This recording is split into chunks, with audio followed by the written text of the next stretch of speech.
Good morning students. आज हम पढ़ेंगे पैटर्न्स ऑफ बायोडाइवर्सिटी पेज 261 पर। पैटर्न्स ऑफ बायोडाइवर्सिटी क्या हमें बताएगा? वो हमें बताएगा लैटिट्यूडिनल ग्रेडियंट्स और स्पीशीज एरिया रिलेशनशिप के बारे में। इसका मतलब क्या हुआ कि एरिया वाइज जो स्पीशीज की रिचनेस यानी बायोडाइवर्सिटी होती है वो किस तरह से डिफर करती है। तो पहले आता है लैटिट्यूडिनल ग्रेडियंट्स। Latitudinal gradient. जब हम ज्योग्राफी पढ़ते हैं तो उसमें ये देखते हैं कि अर्थ का जो अलग अलग एरिया है तो उसको हमने किस हिसाब से बांटा है।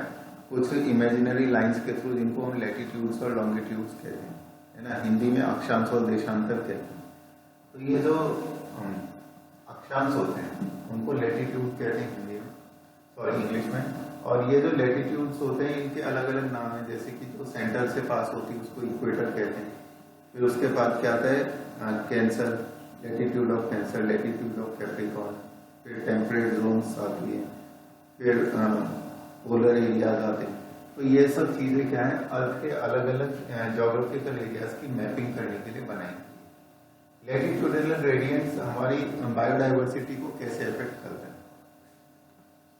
हम ये देखते हैं कि अर्थ पर जो उसका सेंटर वाला पोर्शन है जिसको हम कहते हैं इक्वेटोरियल एरिया, ये इक्वेटर है ना, और ये है tropic of cancer, tropic of capricorn. ये भी क्या है, ये भी लैटिट्यूड्स है। अब इनके बीच की जो जोन है जहां पर सन की रेज सीधी पड़ती है, यहाँ पर क्या है कि प्रोडक्टिविटी सबसे ज्यादा हाई होती है। प्रोडक्टिविटी हाई होने का मतलब ये है कि यहाँ पर सबसे ज्यादा डाइवर्सिटी ऑर्गेनिजम्स की पाई जाती है। ऑर्गेनिज्म सबसे ज्यादा सर्वाइव करते हैं, है ना, नंबर्स में भी और डाइवर्सिटी में भी, जिसकी वजह से वो ज्यादा प्रोडक्टिविटी शो करते हैं, यानी कि ज्यादा फूड बनाते हैं। प्लांट्स ज्यादा फूड बनाते हैं, एनिमल्स ज्यादा बायोमास बनाते हैं। इसी को प्रोडक्टिविटी कहा जाता है। प्रोडक्टिविटी का मतलब है कि पर यूनिट टाइम कितना बायोमास प्रोड्यूस किया उस ऑर्गेनिज्म ने, उसको कहते हैं उसकी प्रोडक्टिविटी। तो यहाँ के इस एरिया में रहने वाले जो ऑर्गेनिजम्स होते हैं उनकी प्रोडक्टिविटी सबसे हाई होती है और वहाँ पर डाइवर्सिटी की रिचनेस यानी स्पीशीज रिचनेस की सबसे ज्यादा पाई जाती है। जैसे जैसे हम पोल्स की तरफ बढ़ते हैं वैसे वैसे स्पीशीज रिचनेस कम होती जाती है, क्योंकि वहाँ पर एनवायरमेंट एडवर्स है, यानी कि वहाँ पर हार्श कंडीशंस है। इस एरिया में, ट्रॉपिकल एरिया में, स्पीशीज रिचनेस होने का एक कारण और है। पहला कारण क्या बताया मैंने कि सन की रेज सीधी पड़ती है जिससे प्रोडक्टिविटी हाई होती है। दूसरा कारण ये होता है कि ये जो पोलर एरियाज होते हैं यहाँ पर आइस एक्टिविटीज होती हैं जिन्हें आइस एज कहते हैं, है ना, यानी कि इसे हिमयुग कहा जाता है। उन एक्टिविटीज की वजह से बहुत सारी जो स्पीशीज है वो समय समय पर नष्ट होती रहती है, उनका इफेक्ट यहाँ तक नहीं पड़ता। तो ये भी एक कारण है कि यहाँ पर ज्यादा स्पीशीज रिचनेस हमें देखने को मिलती है। The diversity of plants and animals is not uniform throughout the world, but shows a rather uneven distribution. For many groups of animals or plants, there are interesting patterns in diversity, most well known being the latitudinal gradients. तो इसमें होता क्या है, 23.5 degree north से 23.5 degree south, उसको हम क्या कहते हैं, उसको ट्रॉपिकल एरिया कहते हैं, और वहाँ पर पाई जाने वाली क्लाइमेट को ट्रॉपिकल क्लाइमेट कहते हैं। जैसे इन्होंने कंट्री का एग्जांपल दिया, कोलंबिया। कोलंबिया लैटिन अमेरिका में पाए जाने वाला एक कंट्री है जो कि इसी जोन में पाया जाता है। वहाँ पर स्पीशीज रिचनेस काफ़ी है। तो कोलंबिया हो या फिर अफ्रीकन कंट्रीज हो या फिर ब्राज़ील हो या इसी का एरिया में पाए जाने वाला इंडिया हो या थाईलैंड हो, यहाँ पर स्पीशीज रिचनेस काफ़ी हाई मिलती है। इसके बाद एक एग्जाम्पल दिया इन्होंने, कोलंबिया में 1400 स्पीशीज हैं बर्ड्स की, जबकि न्यूयॉर्क में 105 स्पीशीज हैं और ग्रीनलैंड में 56 स्पीशीज हैं। तो ये क्या बताता है कि किसी एरिया में कितनी स्पीशीज पाई जाती है, वो इस बात पर डिपेंड करता है कि वो कौन से लैटिट्यूड पर लोकेटेड है। इंडिया में क्या बताया, इंडिया में 1200 स्पीशीज हैं बर्ड्स की। तो इससे क्या अंदाजा हमें लगता है कि इंडिया में स्पीशीज रिचनेस कितनी हाई है। इक्वेडोर का जो कंट्री है वहाँ पर 10 टाइम्स मोर स्पीशीज हैं वेस्कुलर प्लांट्स की बजाय अमेरिका की। वेस्कुलर प्लांट्स यानी कि वो कैसे होते हैं, एंजियोस्पर्म्स या फिर जिम्नोस्पर्म, जिनके पास जाइलम और फ्लोएम है। यानी कि हायर प्लांट्स उनके पास ज़्यादा हैं। तो क्योंकि इक्वेडोर कहाँ पर है, इक्वेडोर भी ऐसा ही कंट्री है जो कि ट्रॉपिकल एरियाज में पाया जाता है। अब अमेजोन रेन फॉरेस्ट का बताया। अमेजोन रेन फॉरेस्ट में 40,000 प्लांट्स की स्पीशीज, 3,000 फिशेज की, 1300 बर्ड्स की, 427 मैमल्स की, 427 एम्फीबियंस की, 378 रेप्टाइल्स की और 1,25,000 इन्वर्टिब्रेट्स की स्पीशीज हैं। तो इससे, और वो वैज्ञानिक ये भी कह रहे हैं कि 2 मिलियन से ज़्यादा इंसेक्ट स्पीशीज अभी खोजी जानी बाकी है। तो इससे हमें ये अंदाज़ा लगता है कि ये जो एरियाज हैं ये असल में बायोडाइवर्सिटी के हॉटस्पॉट्स हैं, क्योंकि यहाँ पर बायोडाइवर्सिटी बहुत ज़्यादा मात्रा में पाई जाती है। तो अब वो बताते हैं उसका रीज़न क्या है। पहला, speciation is generally a function of time unlike temperate regions subjected to frequent glaciations. तो जो टेम्परेट एरियाज होते हैं, ये तो ट्रॉपिकल हो गए बीच वाले, इनके साइड वाले जो होते हैं उनको टेम्परेट कहते हैं। तो टेम्परेट में ग्लेशिएशंस यानी कि ग्लेशियर्स की एक्टिविटी बहुत ज़्यादा होती है, जिस वजह से वहाँ का जो क्लाइमेट है वो कैसा रहता है, चेंज होता रहता है, और वो किसको एडवर्सली इफेक्ट करता है, स्पीशीज की रिचनेस को, और वो एक्सटिंक्ट होती रहती है। जबकि tropical latitude millions of years तक अनडिस्टर्ब रहते हैं, यानी कि वहाँ पर कोई आपदा नहीं आती। तो इस वजह से वहाँ पर नई नई स्पीशीज का इवोल्यूशन होता रहता है और डाइवर्सिफिकेशन होता रहता है। फिर आगे क्या दिया है, ट्रॉपिकल एनवायरनमेंट जो होते हैं वो कम सीजनल होते हैं। कम सीजनल का मतलब वहाँ पर सम जलवायु पाई जाती है। छोटी क्लास में पढ़ा होगा सम और विषम जलवायु। तो सम जलवायु पाए जाने की वजह से वो कांस्टेंट और प्रेडिक्टेबल क्लाइमेट वहाँ पर है, तो ज़्यादा सोलर एनर्जी वहाँ पर कैसे अवेलेबल होती है। हाँ, ये तीसरा कारण है, there is more solar energy available in the tropics which contributes to higher productivity, this in turn might contribute indirectly to greater diversity. तो कौन कौन से 3 कारण हो गए, ज़्यादा सन की एनर्जी अवेलेबल होती है जिसको प्रोडक्टिविटी के लिए रिस्पॉन्सिबल होती है। दूसरा, वो कम प्रेडिक्टेबल एनवायरनमेंट वहाँ पाया जाता है, जिसकी वजह से जानवर अपने एनवायरनमेंट में अच्छे से एडजस्ट हो जाते हैं, जिसको कहते हैं नीश स्पेशलाइजेशन।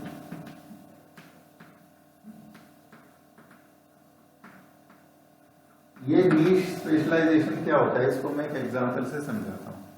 सपोज करो कि अगर किसी व्यक्ति को कोई जॉब में है और उसको ट्रांसफर नहीं हो रहा, तो वो क्या होगा, एक ही जगह पर अच्छे से एडजस्ट होकर जम के रहेगा सालों तक। इसे नीश स्पेशलाइजेशन कहेंगे। लेकिन सपोज करो कि अगर उसका निरंतर ट्रांसफर होता रहे तो वो क्या होगा, वो किसी भी जगह पर अच्छे से एडजस्ट नहीं हो पाएगा और जम नहीं पाएगा, है ना। तो यही बात स्पीशीज की भी है कि जब स्पीशीज को लगातार एक ही तरह का अनचेंज एनवायरनमेंट मिलता है तो वो उस हैबिटेट में अच्छे से एडजस्ट हो जाती हैं, उसे नीश स्पेशलाइजेशन कहते हैं।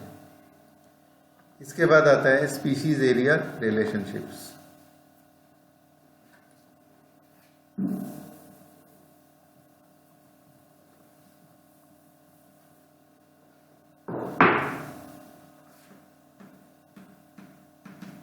Species area relationships. अभी तो हमने पढ़ा था लैटिट्यूड के बारे में, अब हम देखते हैं कि एरिया जो है उसका स्पीशीज पे क्या रिलेशनशिप होता है। सपोज करो कि अगर एस डिनोट करता है स्पीशीज रिचनेस को, species richness is equal to, और सी इंडिकेट करता है वाई इंटरसेप्ट। अभी वाई इंटरसेप्ट क्या होगा वो मैं भी बताऊंगा, ठीक है। और ए इंडिकेट करता है एरिया, और C A to the power Z. Z क्या इंडिकेट करता है, रिग्रेशन कोएफिशिएंट यानी कि स्लोप। अब हम क्या देखते हैं कि स्पीशीज की जो रिचनेस है वो डायरेक्टली प्रोपोर्शनल होती है एरिया के। इसका क्या मतलब हुआ, इसको पहले ग्राफ बनाते हैं, जैसा ग्राफ यहाँ बनाए गए हैं। इस ग्राफ में इन्होंने इंडिकेट क्या किया है कि अगर हम एक साइड में रखें एरिया और एक साइड में रखें स्पीशीज की रिचनेस, और इस ग्राफ को प्लॉट करें कि एरिया से ये किस तरह से लिंक है, तो कैसी इक्वेशन बनती है, ऐसी इक्वेशन बनती है। S is equal to C A to the power Z की ऐसी इक्वेशन बनती है। और अगर इसको लॉग की फॉर्म में लिख लें तो ये क्या बन जाएगा, ये बन जाएगा log s is equal to log c plus z into log a। हाँ यही है ना, ये इक्वेशन बन जाएगी, क्योंकि पावर वाली चीज आ जाती मल्टीप्लाई में और मल्टीप्लाई वाली चीज आ जाती प्लस में, है ना, ऐसा लॉग में देखने में आता है। अब ये वाली जो इक्वेशन है इसको रेड कलर की लाइन से इन्होंने इंडिकेट किया है, ये log s वाली लॉग स्केल है और ये नॉर्मल इक्वेशन वाली स्केल है। तो एक वैज्ञानिक थे जिनका नाम था अलेक्जेंडर वॉन हम्बोल्ट, ये थर्ड लाइन में इनका नाम लिखा है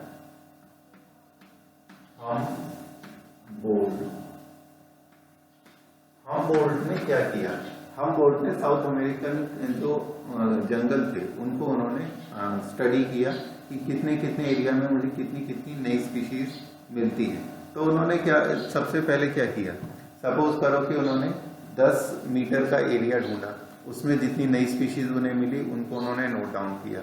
इसके बाद उन्होंने 50 मीटर का एरिया ढूंढा, उसकी स्पीशीज को नोट डाउन किया, फिर 100 मीटर का ढूंढा। इस तरह से वो एरिया बढ़ाते गए और स्पीशीज को नोट करते गए। लेकिन उन्होंने ये स्टडी किया कि जो सबसे पहला उन्होंने एरिया को स्टडी किया उसमें उन्हें सबसे ज्यादा स्पीशीज मिली, और जैसे जैसे वो एरिया बढ़ाते गए उन्हें स्पीशीज नहीं मिलती तो गई, लेकिन वो गति उतनी नहीं थी जितनी सबसे पहली बार स्टडी करने में थी। जैसे जैसे सबसे पहले स्टडी किया तो 100 नई स्पीशीज मिली, इसके बाद अगले जो 10 या 20 मीटर का उन्होंने बढ़ाया उसमें उन्हें स्पीशीज 5 या 10 नहीं मिली, बाकी सब पुरानी वाली ही थी जो इनको वो ऑलरेडी नोट डाउन कर चुके थे।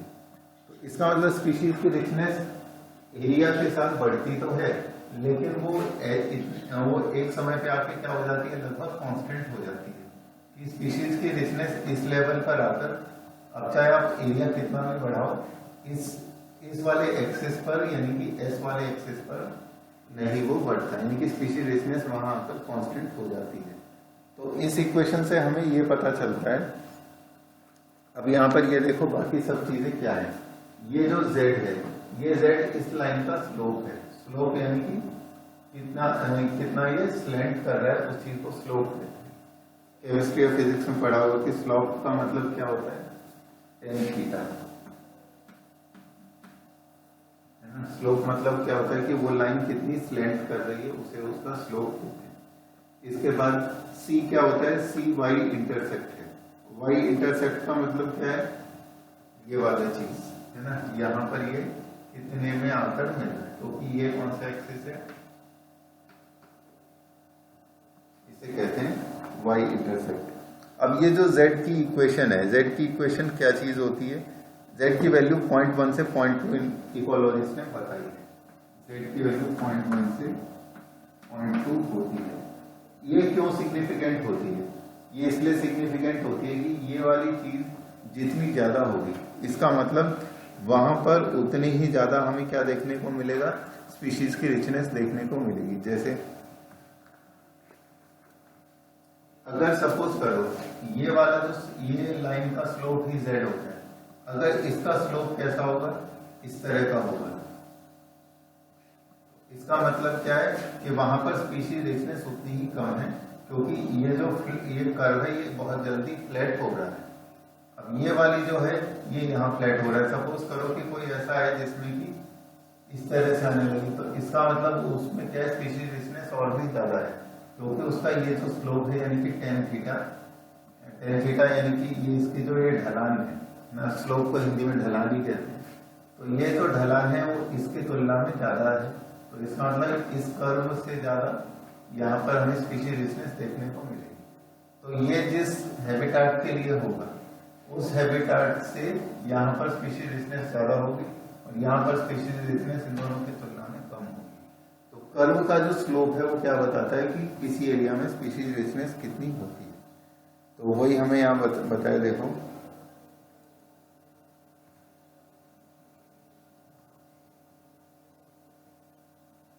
example. But if you analyze the species relationship among very large areas like entire continents, you will find the slope of the line to be much steeper, 0.6 से 0.12. For example, frugivorous यानी fruit eating birds and mammals in the tropical forest of different continents slope is found to be 1.15. तो ज्यादा value का मतलब क्या हुआ, वही उन्होंने पूछा what do steeper slopes mean in this context. Steeper slopes का मतलब ये होता है कि वहां पर बायोडाइवर्सिटी ज्यादा है, स्पीशीज रिचनेस ज्यादा है। क्योंकि अब सपोज करो कि स्लोप अगर इस तरह से चले, ऐसे धीमे धीमे चले, तो इसका मतलब यह है कि जैसे जैसे हम एरिया में आगे बढ़ते जा रहे हैं ऐसे हमें स्पीशीज की संख्या बढ़ती आ रही है, लेकिन वो कम है। लेकिन सपोज करो ऐसा वाला कर्व बने, तो उसका मतलब क्या है कि जैसे ही हम स्टडी करना शुरू करते हैं तो एरिया में हमें एकदम से नई ज्यादा स्पीशीज मिलती है ना, क्योंकि तो उस वाले एक्सेस पर क्या है, स्पीशीज रिचनेस है, तो वो इस चीज को इंडिकेट करता है। ज्यादा स्पीशीज रिचनेस वहां मिलेगी, यानी ज्यादा बायोडाइवर्सिटी वहां मिलेगी जहां पर कि ट्रॉपिकल एरिया जैसे फॉरेस्ट होंगे। इसके बाद आता है importance of species biodiversity to ecosystem.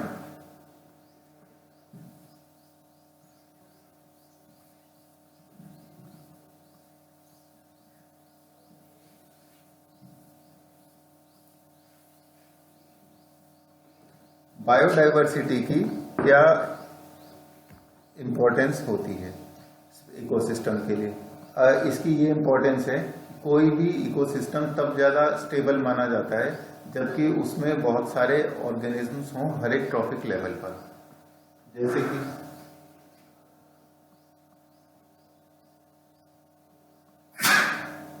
Trophic level 1, trophic level 2, trophic level 3, और ये है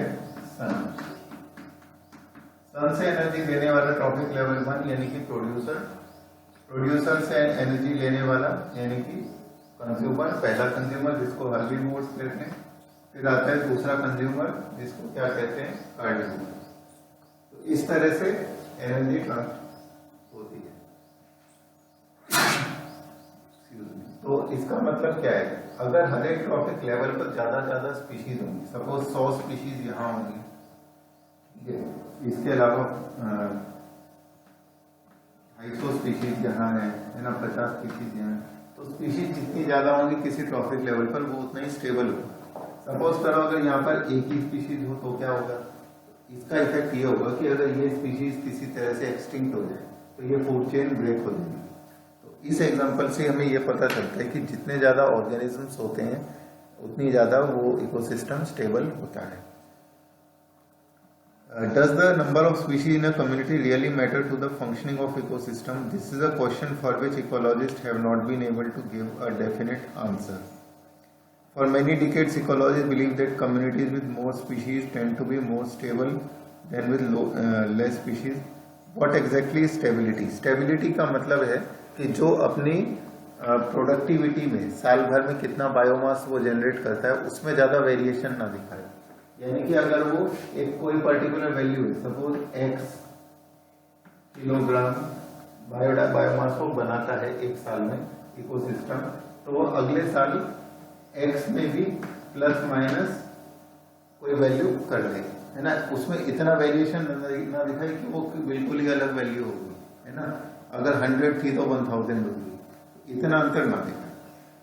तो इसी यही उन्होंने लिखा है, stable community should not show much variation in productivity from year to year. It must be either resistant or resilient to occasional disturbance. थोड़े थोड़े जो चेंज आते हैं या फिर बदलाव आते हैं या डिस्टर्बेंस आते हैं, उससे उसमें खुद को स्टेबल रखने की क्षमता होनी चाहिए। जैसे बाढ़ आ गई, है ना, जैसे इंसानों की कोई एक्टिविटी की, जंगल में आग लगा दी, तो उन चीजों से खुद को, उसी को सिस्टम को, अपने आप को बचाए रखने की एबिलिटी होनी चाहिए, उसी को हम स्टेबल कहते हैं। वी डोंट नो, या फिर देखो एक और लिखा है, it must be resistant to invasions by alien species, यानी कि कोई फॉरेन स्पीशीज आ गई, उसने वहां पर अपना फैलाव कर लिया, तो उससे भी बचाव करने की क्षमता उस इकोसिस्टम में होनी चाहिए, अपनी प्रोडक्टिविटी बचाए रखने की। We don't know how these attributes are linked to species richness in a community, but David Tillman long-term ecological ecosystem experiments using outdoor plots provide some tentative answer. Tillman found that plots with more species showed less year-to-year variation in total biomass. ठीक है, तो ज्यादा species का मतलब ज्यादा stability biomass में. He also showed that in his experiments increased diversity contributed to higher productivity. जिस food chain में या जिस इकोसिस्टम में कम स्पीशीज इन्वॉल्व होगी वहाँ प्रोडक्टिविटी भी कम होगी और स्टेबिलिटी भी कम होगी. Although we may not understand completely how species richness contributes to the well-being of an ecosystem, we know enough to realize that rich biodiversity is not only essential for ecosystem but imperative for the very survival of human race on this planet. At a time when we are losing species at an alarming pace, one might ask, does it really matter to us if a few species become extinct? Would Western Ghats ecosystem be less functional if one of its tree frog species is lost forever? How is our quality of life affected if, say, instead of 20,000 we have only 15,000 species of ants on earth? देखो, जैसे suppose करो ये पुल है और ये पुल का खंबा है